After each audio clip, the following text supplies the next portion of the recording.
Vanakkam. Good evening to all. I request you one and all to stay with me for another 5 to 10 minutes to share certain views about our maintaining the physical health of an individual. I had an opportunity to learn yoga therapy under our master Dr. N. Chandrasekhar, who learned under the guidance of Dr. Desika Acharya, who is the son of great our Acharya Krishnamacharya, who has designed a technique is called yoga therapy. And this yoga therapy is one of the tools which helps to improve the physical, physiological and psychological issues. Then what is the basic difference between yoga and yoga therapy? Whether it is yoga, is a yoga therapy? No. Yoga is a comprehensive, but yoga therapy is one of the technique adopted by and developed by Krishnamacharya to resolve the issues arises due to the physical and physiological and psychological and bring out the person from the discomfort zone to the comfort zone. Then in yoga therapy, the aim is to work on a prana. Then what is prana? Actually, prana is a comprehensive. I do not know what is prana. But our teacher taught us that breathing is a one which is related to the prana. Prana is a one cannot be defined and is a more comprehensive beyond our knowledge, but the prana is somewhere related to the breathing. What are all the thing I want to work with a prana means I have to work with my breathing. Therefore, breathing has a four components. Breathing has a four components. Inhale. After the inhale, you can hold it. Then complete exhale. After the exhale, you can hold it. Only the four components. Inhale. The holding after the inhale is AK. Then exhale. After the exhale, a small holding is BK. Only the four components. Now they have designed the courses for every individual. Yoga may be collective, but yoga therapy is highly focused on individual. According to yoga therapy, each individual will be considered or viewed as IDCP, the basic principle. Every individual is individual. They are distinctive, they are comprehensive, they are peculiar. In no way one individual will be compared with the other. Therefore, you cannot take one issue of an individual and it is common to all, or all the common issues cannot be taken for one individual is a common. You have to analyze an individual. For that particular individual, they are focusing, they are working, they are aligning, they are doing some techniques, they are designing some techniques to improve his functional efficiency of an individual. In a yoga therapy technique, we are going to make use of asanas and also pranayamas. Yes, and moreover some chanting. Asanas is related to the body.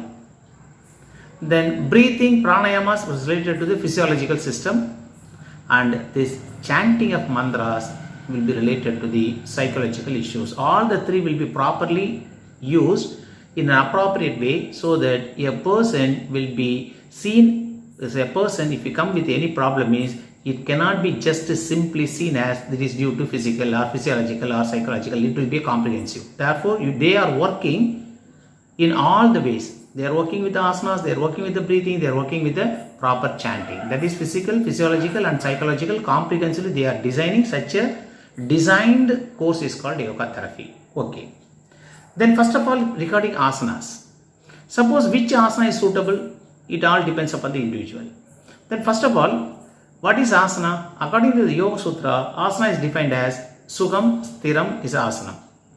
Therefore, Sukham Sthiram is asana means Sukham is the most important. Therefore, for any asana, form is important, but more important is functional efficiency. Suppose a person cannot do the form, but we have to arrive the functional efficiency from that individual. Then what will do? A person cannot do or cannot sit in a proper Padmasana, but I have to derive the functional efficiency that has to be obtained only from the Padmasana means, therefore, a Padmasana can be slightly modified according to the individual. That is called Vinyasa. Therefore, they are making use of the Vinyasa. That means they are modifying the form of the particular asana according to the individual without compromising the functional efficiency. They will obtain the functional efficiency. They may compromise in the form, but they never compromise in the functional efficiency. This technique is called Vinyasa technique. This Vinyasa technique not only used in asana, they will also use in breathing. They are also used in chanting. Therefore, for each and every individual, our master will give the chanting according to their mind state. For some persons, they will give a chanting of Rama. For some persons, they will give the chanting of Om. For some persons, they will give the chanting on Anjaneya. Likewise, these are all called Vinyasa technique. Therefore, functional efficiency will be given more importance rather than particular form. They never stick onto the form. They always focus more only on the functional efficiency that has to be improved within him, which will solve all the problems. Therefore, they are finding the solution not from the external. They are finding the solution from the body itself, from the internal person itself, by making the person to align with the nature, by make use of a vinyasa of asana, breathing, and also this chanting. Yoga Sutra, therefore any asana related to the one is Sukha, another is Sthiram. Then what is Sukha? Therefore, if you are doing any yoga practice or any asana, means first thing is the body should be Sukha, highly relaxed. Should be very important thing is body should be relaxed. So each and every part of the body first should be kept to as much relaxed as possible. What is the posture is secondary. First thing is most important is well relaxed position. Each and every posture is most important, prime, essential for asana. Suppose I am going to sit in a Padmasana, means once you are sitting in the Padmasana means there should not be any tightness. Your neck alignment and your shoulder alignment and your spine alignment and your all your leg and knees, every alignment should be in such a way that it should be very much comfortable to you. Such a posture is called Sukha. Then second one is Sthira. Sthira means the sitting in the posture is okay. Now with the posture we are going to work with the mind commitment. Therefore mind commitment, that is Vairagya. We are going to do with a commitment. What is the commitment? In that posture we are going to do some breathing exercise and also with the mind commitment. Therefore, bringing in unison of mind, breathing and with the body with the intention of commitment is called Sthira. That you used to call it as generally Anusasana.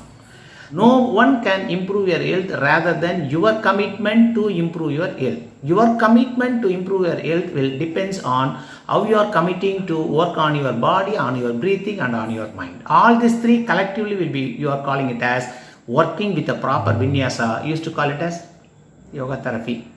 So I had an opportunity to understand something about yoga therapy. Now I am in a position to share my understanding and learning about yoga therapy with you. Please kindly try to understand and work with the yoga therapy technique.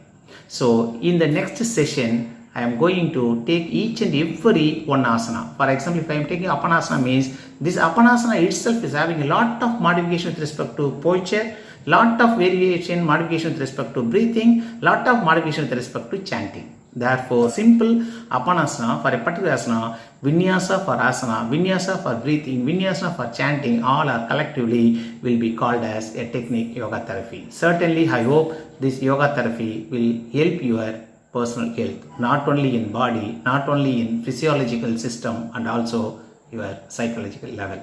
Let us see how it works. So, we will work with one simple asana, Apanasana in the next class.